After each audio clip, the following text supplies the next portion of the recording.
Sviatoslav I Igorevich, also spelled Sviatoslav, was a Grand Prince of Kiev famous for his persistent campaigns in the east and south, which precipitated the collapse of two great powers of Eastern Europe, Khazaria and the First Bulgarian Empire. He also conquered numerous East Slavic tribes, defeated the Alans and attacked the Volga Bulgars, and at times was allied with the Pechenegs and Magyars. His decade-long reign over the Kievan Rus was marked by rapid expansion into the Volga River valley, the Pontic steppe, and the Balkans. By the end of his short life, Sviatoslav carved out for himself the largest state in Europe, eventually moving his capital in 969 from Kiev to Pereyaslavets on the Danube. In contrast with his mother's conversion to Christianity, Sviatoslav remained a staunch pagan all of his life. Due to his abrupt death in ambush,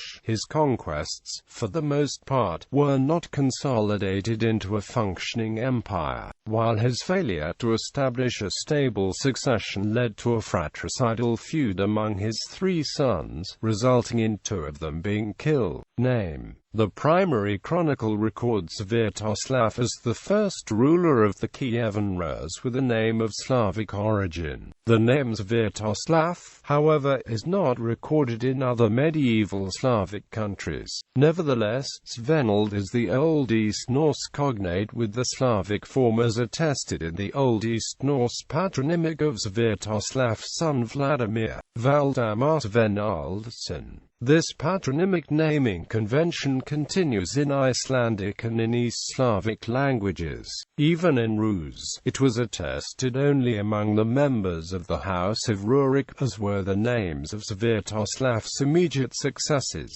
Vladimir Jaroslav and Mstislav. Some scholars see the name of Sviatoslav, composed of the Slavic roots for holy and glory, as an artificial derivation combining the names of his predecessors Oleg and Rurik.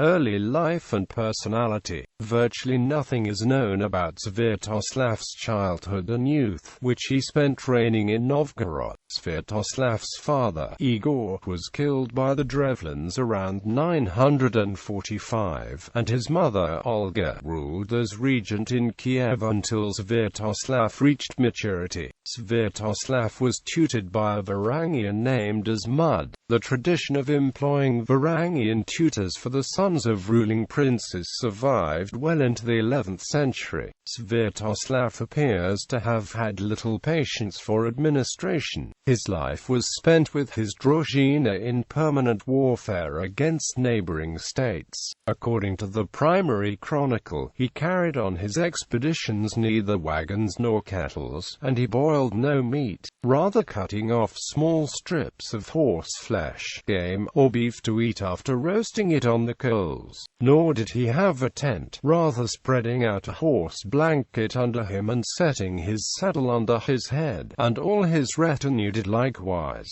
Sviatoslav's appearance has been described very clearly by Leo the Deacon, who himself attended the meeting of Sviatoslav with John I Zimisks. Following Deacon's memories, Sviatoslav was a blue-eyed male of average height but of stalwart build, much more sturdy than Zimisks. He shaved his blonde head and his beard but wore a bushy moustache and a sidelock as a sign of his nobility. He preferred to dress in white, and it was noted that his garments were much cleaner than those of his men, although he had a lot in common with his warriors. He wore a single large gold earring bearing a carbuncle and two pearls. Religious beliefs. Sviatoslav's mother, Olga, converted to Eastern Orthodox Christianity at the court of Byzantine Emperor Constantine Porphyrogenitus in 957, at the approximate age of 67.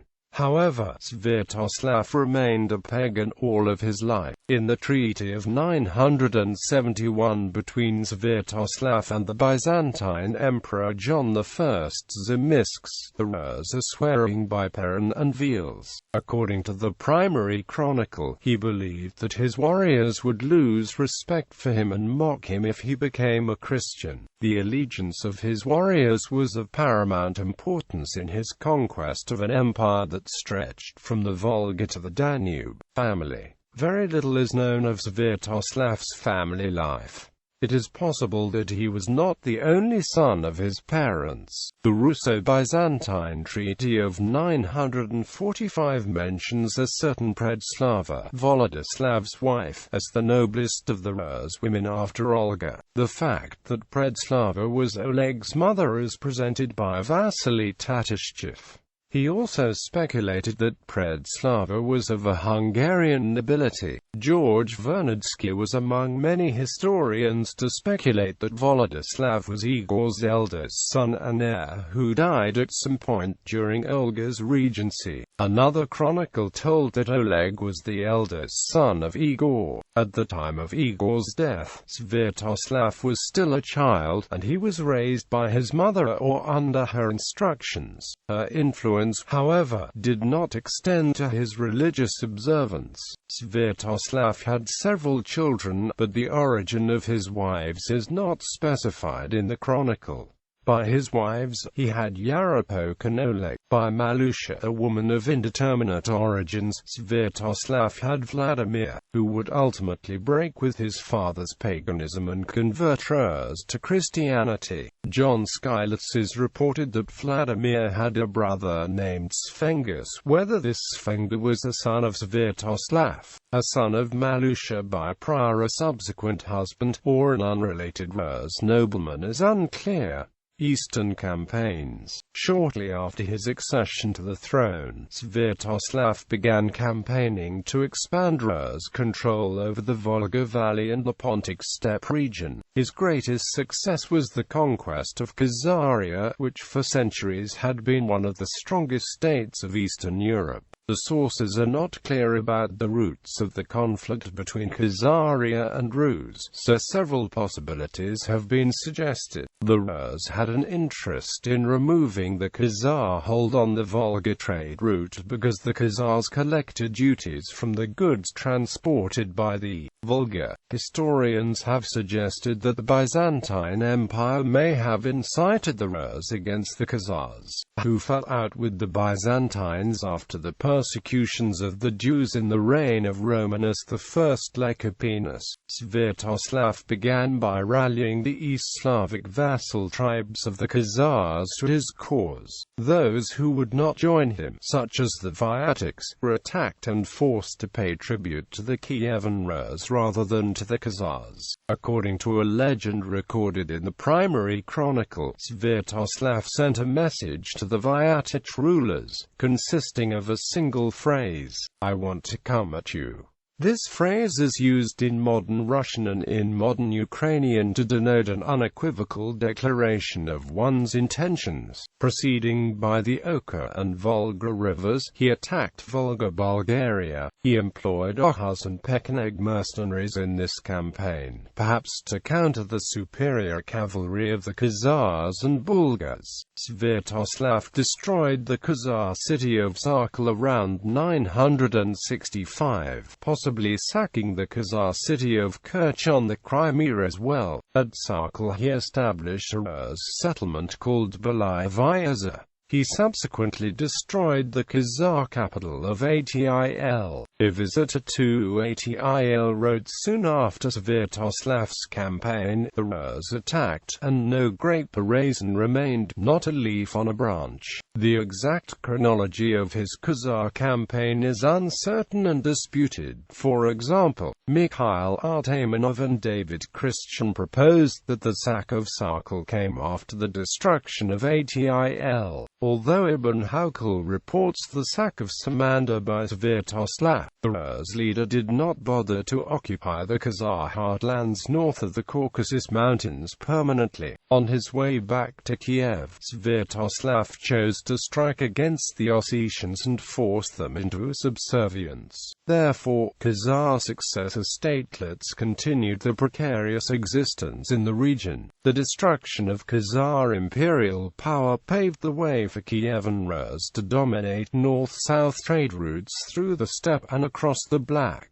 Sea, routes that formerly had been a major source of revenue for the Khazars. Moreover, Sviatoslav's campaigns led to increased Slavic settlement in the region of the Saltovo Mayarchy culture, greatly changing the demographics and culture of the transitional area between the forest and the steppe.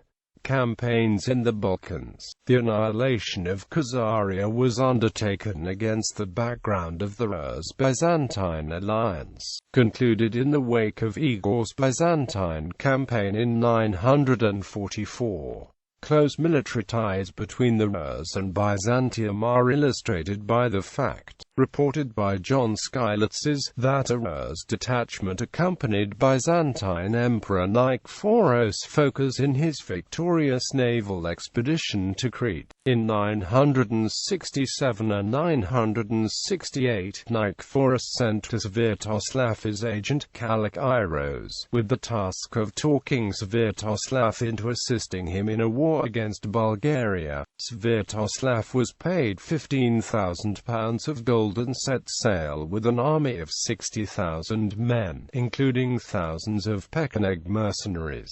Sviatoslav defeated the Bulgarian ruler Boris II and proceeded to occupy the whole of northern Bulgaria. Meanwhile, the Byzantines bribed the Pechenegs to attack and besiege Kiev, where Olga stayed with Sviatoslav's son Vladimir. The siege was relieved by the Druzhina of Pretich, and immediately following the Pecheneg retreat, Olga sent a reproachful letter to Sviatoslav. He promptly returned and defeated the Pechenegs, who continued to threaten Kiev. Sviatoslav refused to turn his Balkan conquests over to the Byzantines, and the parties fell out as a result. To the chagrin of his boyars and his mother, Sviatoslav decided to move his capital to Pereyaslavets in the mouth of the Danube due to the great potential of that location as a commercial hub. In the primary chronicle record for 969, Sviatoslav explains that it is to Pereyaslavets, the center of his lands, all the riches flow: gold, silks, wine, and various fruits from Greece, silver and horses from Hungary and Bohemia, and from Rus furs, wax, honey, and slaves. In summer 969, Sviatoslav left Rus again, dividing his dominion into three parts, each under nominal rule of one of his sons. At the head of an army that included Pechenegs and Magyars auxiliary troops, he invaded Bulgaria again, devastating Thrace, capturing the city of Philippopolis, and massacring its inhabitants. Nikephoros responded by repairing the defences of Constantinople and raising new squadrons of armoured cavalry. In the midst of his preparations, Nikephoros was overthrown and killed by John Zimisks, who thus became the new Byzantine emperor. John Zimisks first attempted to persuade Sviatoslav into leaving Bulgaria, but he was unsuccessful. Challenging the Byzantine authority, Sviatoslav crossed the Danube and laid siege to Adrianople, causing panic on the streets of Constantinople in summer 970. Later that year, the Byzantines launched a counteroffensive, being occupied with suppressing a revolt of Bardis Phokas in Asia Minor. John Zimisks sent his commander-in-chief Bardis Skleros, who defeated the coalition of Rus, Pechenegs, Magyars, and Bulgarians in the Battle of Arcadiopolis. Meanwhile, John, having quelled the revolt of Bardis Phokas, came to the Balkans with a large army and promoting himself as the liberator of Bulgaria from Sviatoslav, penetrated the impracticable mountain passes and shortly thereafter captured Marcianopolis, where the Rus were holding a number of Bulgar princes hostage. Sviatoslav retreated to Dorostolon, which the Byzantine armies besieged for 65 days. Cut off and surrounded, Sviatoslav came to terms with John and agreed to abandon the Balkans, renounce renounce his claims to the southern Crimea, and return west of the Dnieper River. In return, the Byzantine emperor supplied the Rus with food and safe passage home. Sviatoslav and his men set sail and landed on Berezin Island at the mouth of the Dnieper, where they made camp for the winter. Several months later, their camp was devastated by famine, so that even a horse's head could not be bought for less than a half hryvnia, reports the Kievan chronicler of the Primary Chronicle. While Sviatoslav's campaign brought no tangible results for the Rus, it weakened the Bulgarian statehood and left it vulnerable to the attacks of Basil the Bulgar Slayer 4 decades later.